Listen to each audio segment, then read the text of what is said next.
Queridos, hoje eu quero conversar com vocês sobre quando a esperança ressuscita. Quando a esperança ressuscita. E hoje nós sabemos, é domingo de Páscoa, o domingo da ressurreição, o domingo que nós celebramos um acontecimento que mudou a história da humanidade. E nós sabemos que a ressurreição de Jesus não se resume apenas a um milagre. A realidade é que a ressurreição foi a ruptura definitiva do pecado, do poder do pecado nas nossas vidas, não é? Acabou-se, depois da ressurreição, o poder da morte, não é? E eu creio que eu e você, nós podemos viver com esperança a partir desse episódio tão sublime. Então, se Jesus ressuscitou, nada mais pode permanecer como antes, em nome de Jesus. É por isso que eu creio que quem tem a revelação do Cristo ressurreto não dá conta de continuar sendo a mesma pessoa. Não é? Quando nós vivemos essa experiência revelada da conversão, nós mudamos de direção. A partir dali, nós realmente nos tornamos uma nova criatura. Não somos mais nós, mas é Cristo através das nossas vidas. Ele que é a esperança da glória. Amém? Agora, todos nós sabemos que Jesus ressuscitou. Isso é um fato que a humanidade toda tem o conhecimento. Qual que é o grande problema? O grande problema é que muitas vezes as pessoas, nós temos essa informação, mas continuamos vivendo como se nada tivesse mudado. Infelizmente, isso é muito comum de acontecer. E eu quero ler um texto na palavra de Deus que traz muito entendimento sobre isso que nós estamos conversando, exatamente quando essa esperança ressuscita. E eu quero ler com vocês Lucas, capítulo 24, a partir do verso 13, depois que Jesus já tinha ressuscitado. Então, conta a Bíblia o seguinte, no verso 13. Naquele mesmo dia, 2 deles estavam indo para um povoado chamado Emaús, a 60 estádios de Jerusalém. E eu fiquei curioso para saber que distância daria essa quantidade de estádios. E eu vi que dá mais ou menos 11 quilômetros. Então não foi uma caminhada pequena, foi uma caminhada longa. E a palavra de Deus deixa claro que eles foram conversando, não é? E você passar 11 quilômetros caminhando e conversando com alguém, dá tempo para conversar bastante. Sim ou não, queridos? Com certeza. E aí ele diz aqui no verso 14, no caminho conversavam a respeito de tudo o que havia acontecido. E enquanto conversavam e discutiam, o próprio Jesus se aproximou e começou a caminhar com eles. Olha que interessante. O próprio Cristo ressurreto começou a caminhar com eles nesse caminho de Emaús. Mas os olhos deles foram impedidos de reconhecê-lo. E aí no verso 17 consta o seguinte: ele lhes perguntou, sobre o que vocês estão discutindo enquanto caminham? Olha o próprio Cristo falando com eles. E eles pararam com o rosto entristecido. Um deles, chamado Cleopas, perguntou-lhe, você é o único visitante em Jerusalém que não sabe das coisas que ali aconteceram nestes dias? E Jesus pergunta, que coisas? O que aconteceu com Jesus de Nazaré? Responderam. Ele era um profeta, poderoso em palavras e em obras diante de Deus e de todo o povo. Os chefes dos sacerdotes e as nossas autoridades o entregaram para ser condenado à morte e o crucificaram. Contudo, esperávamos que era ele quem traria a redenção a Israel. Hoje é o 3º dia desde que tudo aconteceu. Algumas das mulheres entre nós nos deram um susto hoje. Foram de manhã bem cedo ao sepulcro e não acharam o corpo dele. Elas voltaram e nos contaram ter tido uma visão de anjos. E estes disseram que ele está vivo. Alguns dos nossos companheiros foram ao sepulcro e encontraram tudo exatamente como as mulheres haviam dito, mas não o viram. Ele lhes disse, como vocês custam a entender e como demoram para crer em tudo o que falaram os profetas. Não devia o Cristo sofrer estas coisas e entrar na sua glória? Então, começando por Moisés e por todos os profetas, explicou-lhes o que constava a respeito dele em todas as Escrituras. Ao se aproximarem do povoado para o qual estavam indo, Jesus fez com quem ia mais adiante. Ou seja, ele ia dar continuidade nessa caminhada, ele ia para outros rumos adiante. E aí esses 2 discípulos disseram: fique conosco, pois o dia já findou e está chegando a noite. Então entrou para ficar com eles. Quando estava à mesa com eles, tomou o pão, deu graças, partiu e deu a eles. Então os olhos deles foram abertos e o reconheceram, mas ele desapareceu. Então perguntaram um ao outro: não ardia o nosso coração enquanto ele nos falava no caminho e nos explicava as Escrituras? Olha que interessante esse último versículo. A gente percebe aqui que primeiro Jesus aquece o coração antes de abrir os nossos olhos.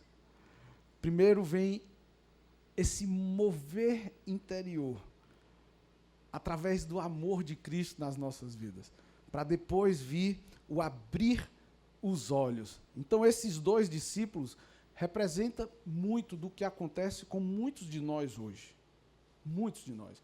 Hoje nós estamos trilhando esse caminho de Emaús. E muitas pessoas, muitos de nós, até caminhamos. Entretanto, estamos perdidos. Muitos não só caminham, mas até conversam com Jesus. Mas sabe o que é o problema? Que muitas dessas pessoas não têm as respostas que precisam. Outras pessoas, talvez a maioria, na verdade, segue levando a vida, como já dizia o filósofo Zeca Pagodinho: deixa a vida me levar, vida leva eu. Mas não vive com esperança. E a realidade é que a ressurreição nos trouxe esperança. E olha aqui o que diz o verso 21 mais uma vez: contudo, esperávamos que era ele quem traria redenção a Israel. Esse versículo, ele sinaliza algo muito profundo. Na verdade, ele revela algo muito profundo. A dor desses discípulos não era só por causa da morte de Jesus, mas também porque a morte ali também era da expectativa que eles tinham do Salvador. Então eles tinham a expectativa de que ele era o Messias. Ele ia salvar o povo de Israel. Mas como que ele iria salvar o povo de Israel se ele morreu? E agora? Acabou-se. E sabe, amados, muitas vezes a gente, hoje, nos dias de hoje, a gente encontra pessoas assim. E nós temos que estar vigilantes para que a gente não entre nesse rol dos desesperançosos. Por exemplo, pessoas que esperavam um casamento feliz. Pessoas que tinham expectativas em estabilidade financeira. Pessoas que esperavam uma vida diferente. Pessoas que estão caminhando com Jesus, com expectativa em todas essas áreas. Mas a realidade é que elas estão frustradas. Porque talvez nós estamos em algumas áreas das nossas vidas como esses 2 que estavam caminhando lá para Emaús. A gente caminha com Jesus, a gente ouve a Jesus e caminha por muito tempo, mas os nossos olhos não estão abertos para Ele. E eu queria trazer algumas verdades que precisam ser compreendidas através dessa leitura. E a primeira delas é que, sem ressurreição, a vida perde o sentido. Sem ressurreição, a vida perde o sentido. Se Cristo não ressuscitou, tudo perde o sentido. Seria morte por morte. Simples assim. Seria ali o fim, quando na realidade é um começo. 1 Coríntios 15, verso 14, diz o seguinte: e se Cristo não ressuscitou, a fé que vocês têm também é inútil. Nós precisamos dessa revelação. Por isso que, de fato, eu não posso ter como um mero chavão dizer que a Páscoa não tem nada a ver com chocolate. A Páscoa não se resume a ovos do coelhinho da Páscoa. A realidade é que essa é uma estratégia para fomentar o Deus Mamon. Essa é uma estratégia que o maligno usa para distorcer, tirar o nosso foco daquilo que de fato importa, daquilo que de fato traz transformação para as nossas vidas. É exatamente a revelação da ressurreição. Porque sem revelação da ressurreição, o sofrimento não tem resposta. Seria apenas um peso sem sentido. E a palavra de Deus diz que todas as coisas cooperam para o bem daqueles que amam a Deus, inclusive os sofrimentos, as angústias. Tende por motivo de grande alegria passar por todo tipo de provação. A realidade é que a provação nos faz perseverar. Quando nós perseveramos, nós adquirimos experiência. Quando nós adquirimos experiência, nós estamos sendo preparados para um próximo nível de revelação, para que Deus possa cada vez mais usar as nossas vidas. Sem a revelação da ressurreição, a morte seria o ponto final. Sem a revelação da ressurreição, o pecado, ele continuaria dominando. Por quê? Porque a gente não teria o poder para vencer o pecado. E a ressurreição é exatamente a chave da prisão do pecado. Não é a ressurreição simplesmente, mas é a ressurreição revelada. Sem ressurreição, a vida continua vazia. Porque muitas vezes as igrejas estão lotadas de pessoas, mas que só estão em busca de um movimento, talvez uma modinha, talvez para tirar um pouco da culpa do pecado da semana. Mas não tem transformação, porque não tem revelação. Então, a revelação da ressurreição, quando ela não existe nas nossas vidas, nós vivemos como alguém querendo encher um balde furado. A gente nada e morre na beira da praia. Somos eternos frustrados. Mas quando nós temos a revelação da ressurreição, nós não passamos a vida correndo atrás de dinheiro, de sucesso, sabe, de relacionamentos, visando network, conquistas. Não. Porque com a revelação da ressurreição nós temos propósito.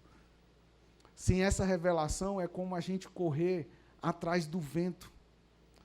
Tudo se resume a uma palavra: vaidade. Vaidade.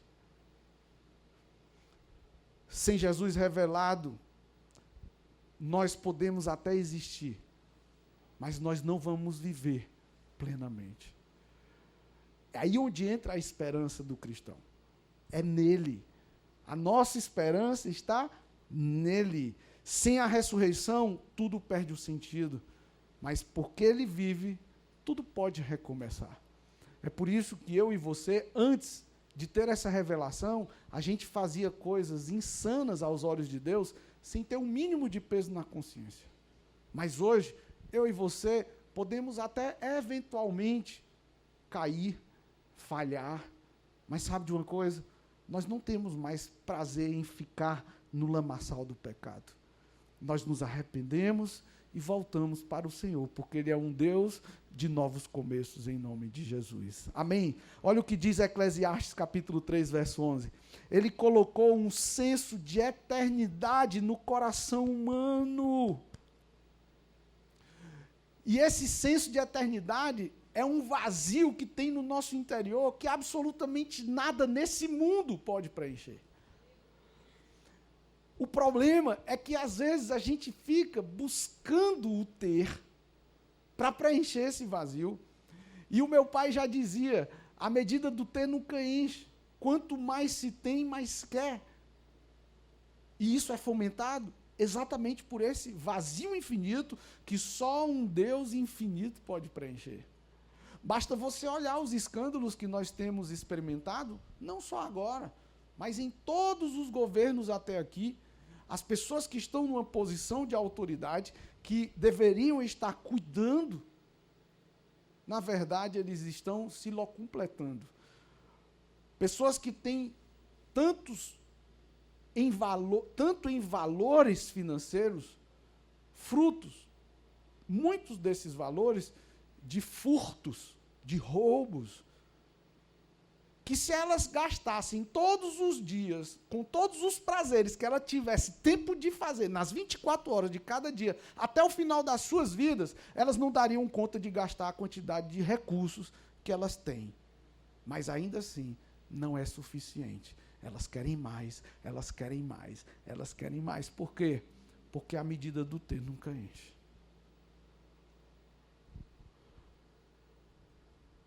É como a gente manter a sede bebendo água salgada.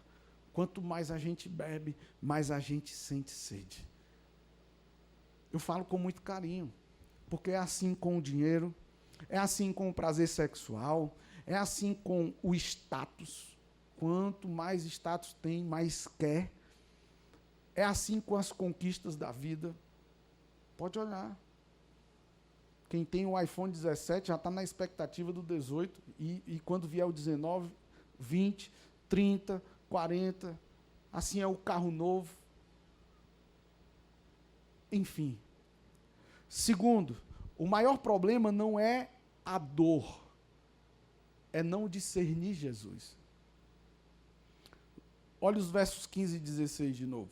Enquanto conversavam e discutiam, o próprio Jesus se aproximou e começou a caminhar com eles, mas os olhos deles foram impedidos de reconhecê-lo. Jesus estava ali, do lado deles. Eles tinham informações sobre os acontecimentos, mas não tinham revelação da ressurreição. Tem gente que conhece a Bíblia, tem gente que frequenta a igreja, mas infelizmente ainda não teve um encontro real com Jesus. E sabe de uma coisa, amados? Eu falo isso com muito carinho. Sabe por que muitas vezes o crente é grosseiro em levar as boas novas lá fora?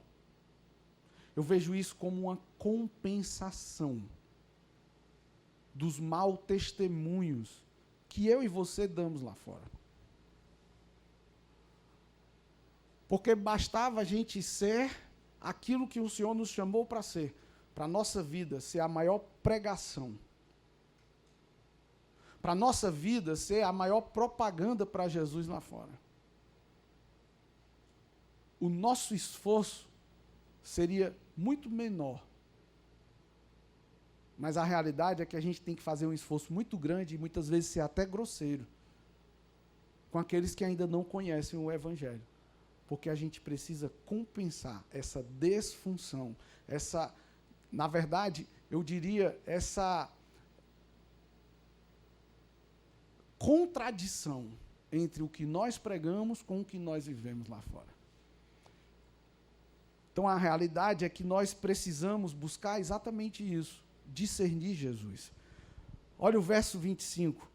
E lhes disse: como vocês custam a entender e como demoram para crer. Eu percebo aqui que Jesus, ele não menospreza o sofrimento deles. Eles estavam sofrendo. Sim, você já foi para um velório de um cristão que tem revelação da sua salvação e que todos os seus familiares e amigos também têm? As pessoas choram. Por quê? Por causa da saudade. A saudade é o amor que fica. Elas choram por saber que vão viver o resto das suas vidas sem poder compartilhar de momentos de alegria com aquela pessoa, só na memória. Mas elas se alegram, porque ela partiu, mas para uma nova vida, para a eternidade.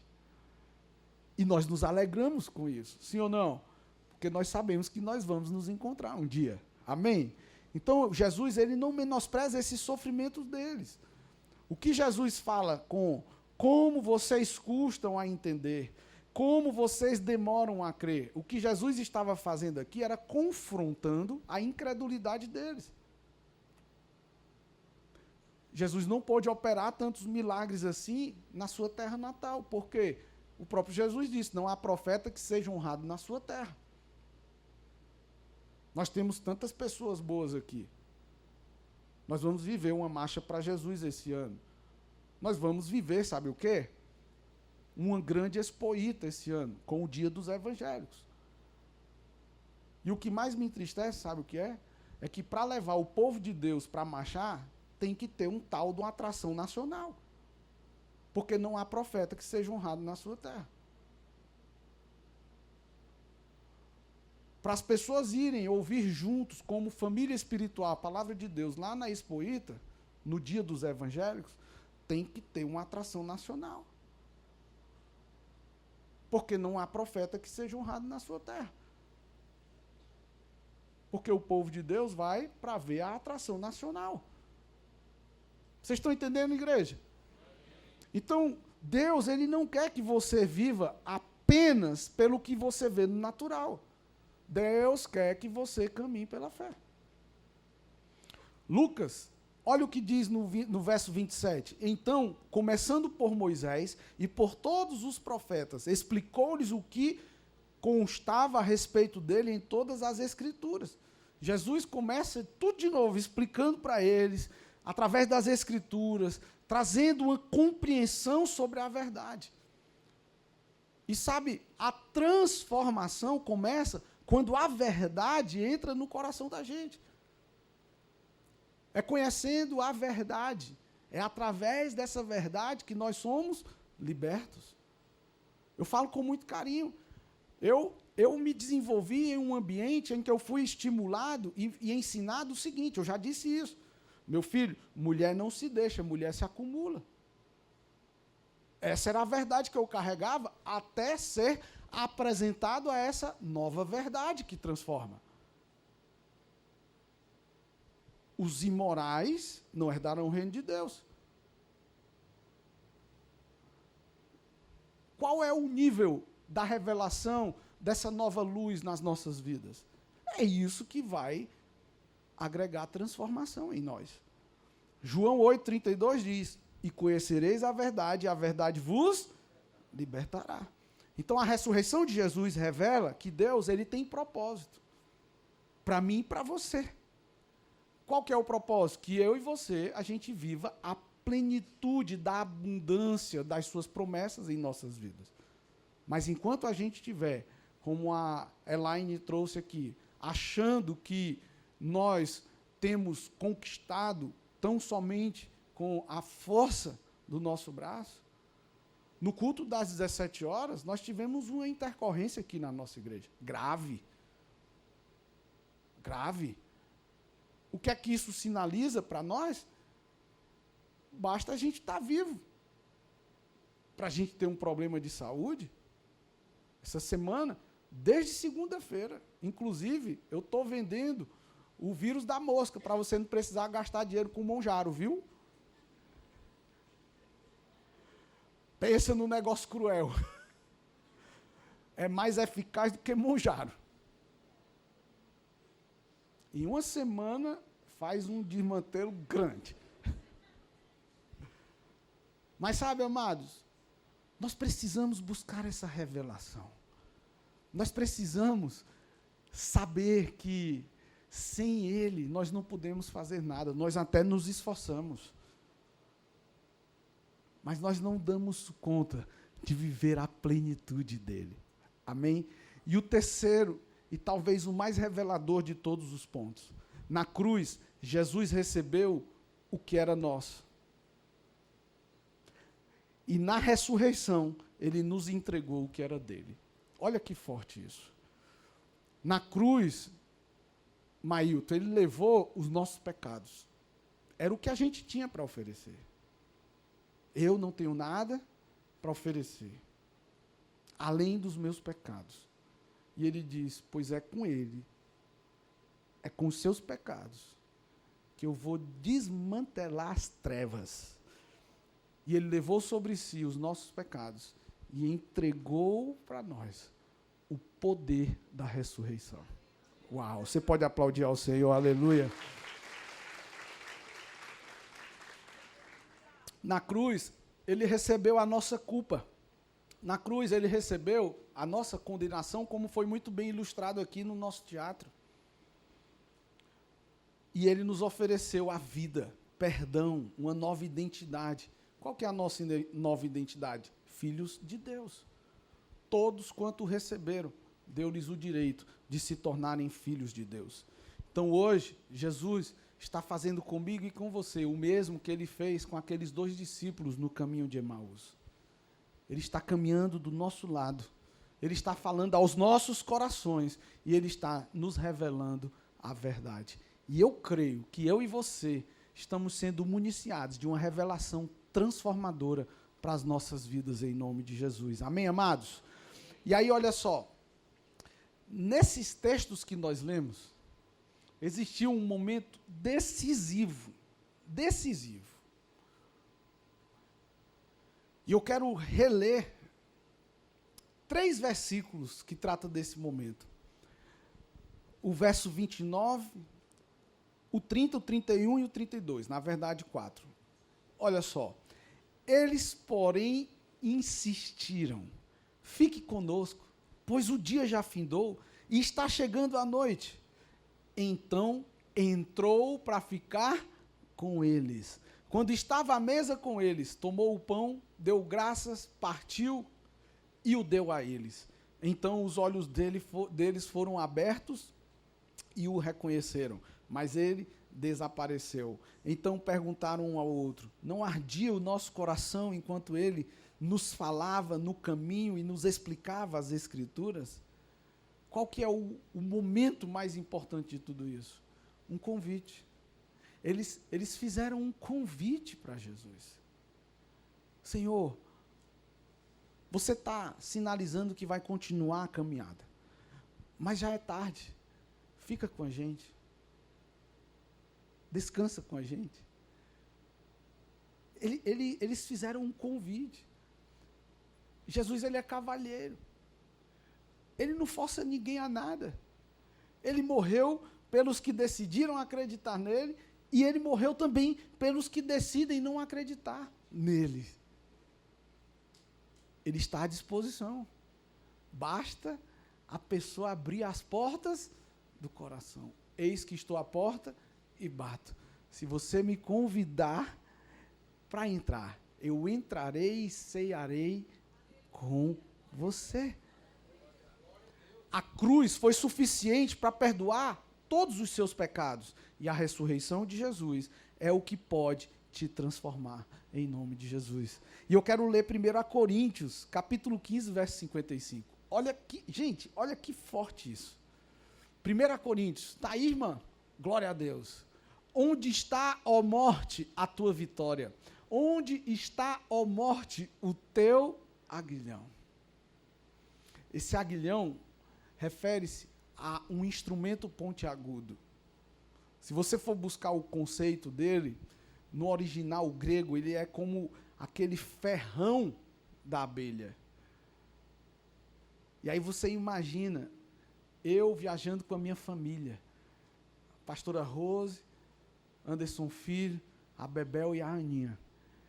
E a gente curtindo a brisa da estrada e eu digo, gente, vamos fechar os vidros para a gente ligar o ar-condicionado do carro. E quando a gente fecha, perto de terminar de fechar o último vidro do carro, entra uma danada de uma abelha. E a Rose, naquela calma dela,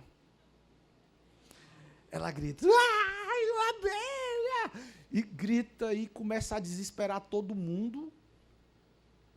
E o Anderson Filho fica com medo, a Aninha com muito medo, a Bebel aflita, e essa abelha para um lado para o outro. E aí tem uma hora que eu tenho a oportunidade de pegar naquela abelha e prender. E aquela abelha ferrou a minha mão. E começa a latejar, meu amigo Wander. Começa a doer. E aí eu olho para a minha família e digo assim, ó, não se preocupe, porque em mim, essa danada dessa abelha deixou o seu ferrão, e não pode mais prejudicar ninguém. Assim foi Jesus. Ele pagou a conta por mim e por você. Ele levou sobre si toda a influência da morte, todo o poder da morte. Por isso que pergunta aqui, volta aí um pouquinho, filha, o versículo de novo. Onde está, ó morte, o teu aguilhão? Onde está, ó morte, o teu poder? Onde está, ó morte, a possibilidade que você tinha de machucar o Diego, a Sasha? Onde está, ó morte, o teu poder? Foi isso que aconteceu ali naquela cruz. Por isso que Paulo diz, onde está, ó morte, a tua vitória? Sabe, amados, Deus, Ele não quer que você viva sem direção. Deus, Ele não quer que você viva sem esperança. Ele tem um recomeço para mim e para você, em nome de Jesus. Amém? Você pode celebrar o Senhor, você pode ficar de pé em nome de Jesus. Aleluia, glória a Deus.